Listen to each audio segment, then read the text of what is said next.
Hey everyone, welcome back to Chop Dog Fabrication. So tonight, what I'm going to start working on is this. Yeah, the alternator flapping around. She's squeaking, squealing, making noises, coming loose. Anyway, she's being a turd. So what I'm going to do is I need to fix this, and I came up with an idea. How to basically help support the lower bracket. And then I'm going to come up with some sort of an idea to keep the tension on the alternator belt so I don't put so much load on this top bolt here, top bolt there, and strip out the threads in the aluminum head. So let me flip the camera around here in a second. I'll kind of give you an idea of what I'm going to do. And then, I'll kind of show you how I rig it up, put it together, and show you the end product. So let me flip the camera around and we'll take a look at it and show you what I'm going to do. So here's my current setup, and I had to jury rig this up last year at Rocky Mountain Race Week 2.0 because the setup I had in here broke. Basically I had a rod that was going up between here. The rod broke. I could not find a fine threaded rod anywhere at the time, and so I came up with this turnbuckle idea to basically keep some tension on my alternator. The problem is with this kind of setup is there's really no support to keep this pushed up, and this threaded rod to keep tension on the alternator belt. So the belt basically over time would slip, and then of course I keep loosening this up, putting pressure on this to put tension on the belt, crank this bolt down into the aluminum head, and I'm afraid, over time I'm going to strip that, the threads out of this thing. So it's not the best setup. It works really good, and the reason why I run a GM alternator is I can, get those in I think it's a 94 volt alternator. I can get them anywhere. I can get them cheap if I have a problem. That's what I'm going to do is I'm going to keep the GM style alternator because it works good. So what I'm going to do is, if you notice, see this bolt here I put in, okay? So what I'm going to do is it threads into the cylinder head, and it actually intersects in here pretty nice. So what I'm going to do is I'm going to drill a hole in this bracket. It's a 3/8 inch bolt. And so my concern is right now, once I drill the 3/8 hole in this bracket, that once I start putting tension over here to put tension on the belt, that's going to be a fatigue point. So what I'm going to do is take this piece of scrap here. I'm going to weld it on the back side right there like so. And that way when I drill the hole in there, it'll give it more strength and not be a weak point. So I'm going to, like I said, weld that on, drill the hole, and then I'll be able to bolt that in place. The other thing I'm going to do is I've got this piece of stock. I think I have to measure it, but it's either like 7/8 of an inch or 1 inch aluminum stock, bar stock. And I'm going to drill a hole through it. And then basically you can see I'll make this act as a spacer down here. So that way the bolt, has some support. Doesn't have a whole lot of deflection. And then, I can run a washer on the outside of this as well. So that way, this will, like I said, act as a spacer and help support this bolt. And by the way, that's a 7-inch long bolt that I'm using. So I'm going to drill the hole. Like I said, add the plate, drill the hole. I'll cut this down a little bit, run a hole through it all the way through, and I might even machine some material off this so it's not as big. We'll see if I do that or not.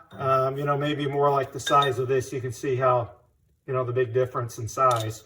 So I might go ahead and take some material off so it weighs a little less, and then I'll have to figure out what to make here. I'll probably do something very similar. I might just take a piece of tubing that I have, a small piece of tubing, weld a couple nuts on either end, really good, and then thread these into the nuts. And then cut those down a little bit. I'll do something like that. Now these are a left and a right thread. Unfortunately, I don't think I've got a left and a right nut. So I'll have to figure out something here to take this space up. So once I, take in my pry bar and pry this so I get good tension on it, and then when I bolt this up, it maintains and keeps the good belt tension. So that's what I'm going to do. Let me go ahead and take that bracket off right now so I can weld that other piece on. Then I'll mark it, drill it, set it back in there, see how it does. Then we'll take this bar stock, do it. We'll see how it does, and then figure out what I'm going to make there to keep the tension on the alternator.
All right, everyone. So we've got this mocked up. You can see I've got the 7-inch bolt in there and my spacer that I made out of the aluminum round tube. So we've got, the fastener there bolted in. We've got the fastener here bolted in. I had to use a little washer and a lock washer because the 7-inch bolt was just a hair too long. So I had to just space it out just a skosh and get her to fit good. But, now you can see this lower bracket, is nice and rigid. She's not going to move on me.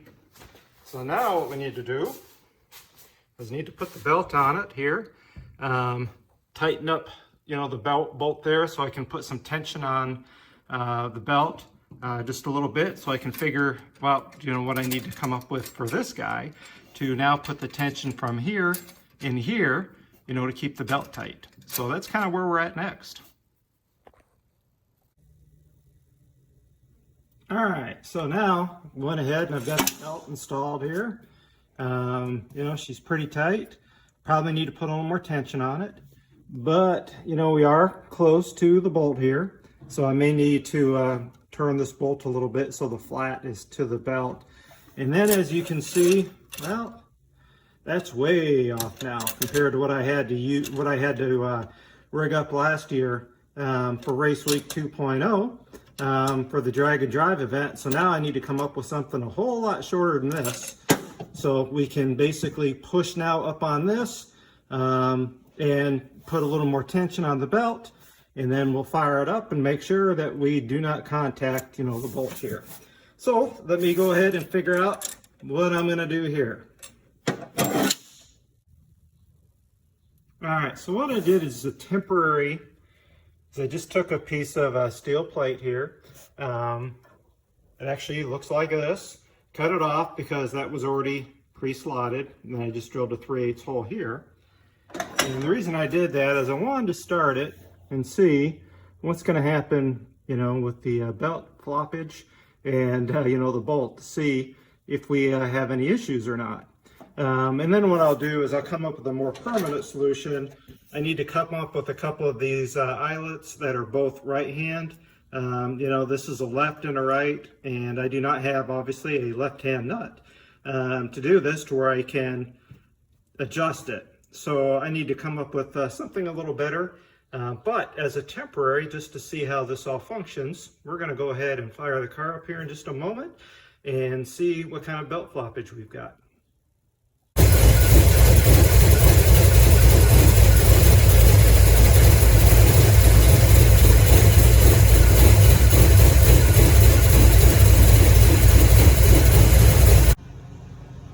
Alright guys, so you can see I went for a little bit of test drive, and you notice, right, You can see the telltale sign here where this was rubbing when it was flapping up and down.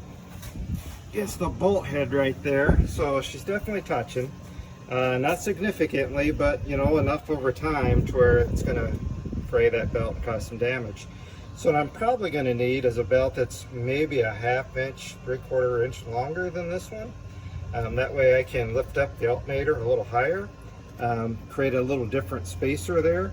You know, because this tension on this thing worked great. I mean, when I was driving it, didn't hear a bit of squeal, squeak, nothing. So the only thing I got to do, like I said, is get a little longer belt so I can pull this up slightly higher, get it away from that. So, you know, as it's flapping and, you know, doing its thing, right, that it doesn't touch and cause belt damage. So that's all we got to do. So I just need to take this belt off, go to the auto part store, get a slightly longer one, make a new bracket, put the tension on this thing, and I think we're good to go. All right, guys, so as you can see now, I've got a longer belt and I've got plenty of clearance now to the bolt. So just a slightly longer belt. I think I'll have to double check the size difference, but I think it was about 20 millimeter roughly difference, which is just slightly less than an inch, you know, somewhere around 3/4 of an inch, I think. So now what I'm able to do is go with something like this for a tensioner or something to tension it and maintain it in place. So the one thing I had to do on this end, which will bolt to the alternator, is this is a 5/16 inch bolt. And so I made this little aluminum spacer right here that will fit inside of the eyelet here. So now I've got that aluminum spacer inside the eyelet. And then the other thing I did is I had to buy a left-hand nut so I can use that as a jam, and then the right hand on this side. So now I can take and adjust the belt tension as well by loosening the nut, threading this rod, and then both ends will, you know, expand or contract the same amount based on that. And then I can just use a 3/8 bolt on this end as I bolt it to the alternator bracket. So now what I'll go ahead and do is I'll pop this in and show you guys the final result. All right, and now guys, you can see the final product. We've got really good belt tension here. We've got plenty of clearance from the belt to the bolt as well. You know, I've got I'll call it my tensioner here in place. You know, I went ahead and did it straight up and down vertical. That way, you know, the load, if I had it more shifted over here, I don't know if it would affect things differently, but I went ahead and just did a vertical. And you can see also I've got plenty of clearance. So the alternator, you know, that's going to be spinning around and round, so that spacer will not allow this to shift over, if you will. So that's what I've done. Now I just need to tighten up my jam nuts here real quick and take this thing out for a test drive and just double check it all and give her a little paint. So otherwise, I'm pretty happy the way this turned out. I think this is a lot sturdier than what I had before. Again, you can see, you know, the spacer down there, the reinforcement that I welded in. So this, I think, is a much better setup, you know, also a little less deflection probably. So that as I go higher RPM, you know, the alternator is not, you know, moving around due to the, you know, having this reinforcement and spacer in place. So I'm pretty happy with the outcome of this, and I hope this helps you out.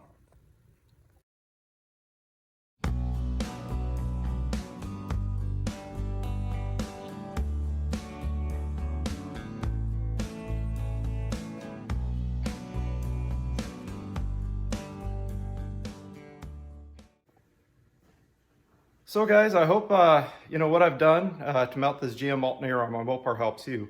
Of course, the reason I did it is doing the drive and drag events type of things. You know, it's easy to go to any part store and get an alternator. I normally carry one with me just in case. But you know, it's a 90 amp alternator that I run. You know, for the electronics, and granted I do run LED lights and everything, but it's nice to have the reassurance now that this thing is not going to come loose on me like it has in the past. That this is a much better setup, I think, than I've ever run in the past. So I hope this combination or this idea sparks your ideas. You know, comment, like, subscribe, as I say, share with your buddies. I appreciate everyone watching. Thanks for taking the time. You guys have a great day. Get out your shop, have some fun. Take care, everyone. See you in the next video.